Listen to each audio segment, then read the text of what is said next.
சாய் பக்தர்களுக்கு என் அன்பு வணக்கங்கள். ஓம் சாய்ராம். என் அன்பு குழந்தையே, உனக்கு செய்வினை செய்துவிட்டு அங்கு நன்றாக இருக்கிறார்களே என்ற உன் மனம் அங்கு வருத்தப்படுகிறது. செய்வது யார் என்று தெரிந்த பின்பும் என்னால் ஒன்றுமே செய்ய முடியவில்லை அப்பா. என் கைகளை கட்டி போட்டு விட்டாயே. பழி வாங்க கூடாது, பழி சொல்லுக்கு ஆளாகிவிடக் கூடாது என்று என்னிடம் சத்திய வாக்கை வாங்கிவிட்டாயே என்று என் மீது கோபத்தோடு இருந்து கொண்டிருக்கிறாய். நான் எதை செய்தாலும் உன் நல்லதுக்காகத்தான் செய்வேன். எதை சொன்னாலும் உன் நல்லதுக்கு மட்டும்தான் சொல்வேன். இப்பொழுது அவர்கள் எண்ணம் தீட்டுகின்றார்கள் என்று தெரியுமா? உன் குடும்பத்தில் எப்படியாவது ஒரு உயிரை பழி வாங்கியே ஆக வேண்டும், அதுவும் இந்த உயிர்தான் போக வேண்டும் என்று திட்டமும் தீட்டிருக்கிறார்கள். அப்படித்தான் பாகங்களை எதிர்பார்த்து காத்து கொண்டிருக்கிறார்கள். ஆனால் நீ என் செல்ல குழந்தை என்பது அவர்கள் இன்னும் உணராமல் இருந்து கொண்டு இப்படியெல்லாம் பேசிக் கொண்டிருக்கிறார்கள். நான் விட்டு விடுவேனா? உன் வாழ்க்கை எந்த நிலைமைக்கு ஆக வேண்டும் என்று அவர்கள் காத்திருந்தது போல் நடந்துவிட்டதோ என்று உன் மனம் அங்கு பதற்றப்பட்டிருக்கிறது.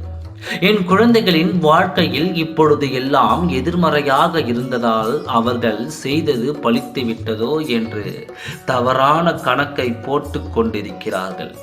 அது உண்மையில்லை. உன் வாழ்க்கையில் உன் சாயப்பா வந்த பிறகு உன் கஷ்டத்திற்கு நான் பொறுப்பேற்றுக் கொள்கிறேனே. நீ வாழ்க்கையில் சின்ன பின்னமாக நாசமாக போக வேண்டும் என்றெல்லாம் அங்கு ஒவ்வொரு நாளும் அவர்கள் செய்வினை வைத்துவிட்டு வேண்டிக் கொண்டிருக்கிறார்கள். நான் உனக்கு செய்ததை அவர்கள் பார்த்து பிரமிக்கப் போகிறார்கள். அவர்கள் என்ன கிடைக்க கூடாது என்று நினைத்து உனக்கு செய்தார்களோ அவர்களுக்கு கிடைக்க செய்து அவர்களை ஆச்சரியத்தில் ஆழ்படுத்தப் போகிறேன். நிச்சயம் உனக்கு மட்டுமல்ல, உன் குடும்பத்திற்கும் அங்கு காவலனாக இருந்து உன்னை பாதுகாத்துக் கொள்வேன். நீ எதற்கும் கலங்காமல் நான் சொன்ன வார்த்தைக்கு கட்டுப்பட்டு நான் எப்படியெல்லாம் உன்னை நேர்மையாக இருக்க சொன்னேனோ அப்படித்தான் இருந்து கொண்டிருக்கின்றாய். அப்படி இருக்கும் பட்சத்தில் நான் செய்த வினைக்கு என்ன பலன் கிடைக்கப் போகிறது என்று சொல்லிக் கொடுக்க வேண்டாமா? அவர்களுக்கு என்ன பலன் கொடுக்க போகிறேன் என்பதை நான் சொல்கிறேன். அதை நான் பார்த்துக் கொள்கிறேன். இனி அவர்கள் வாழ்க்கையில் எதையும் எதிர்பார்க்க முடியாது.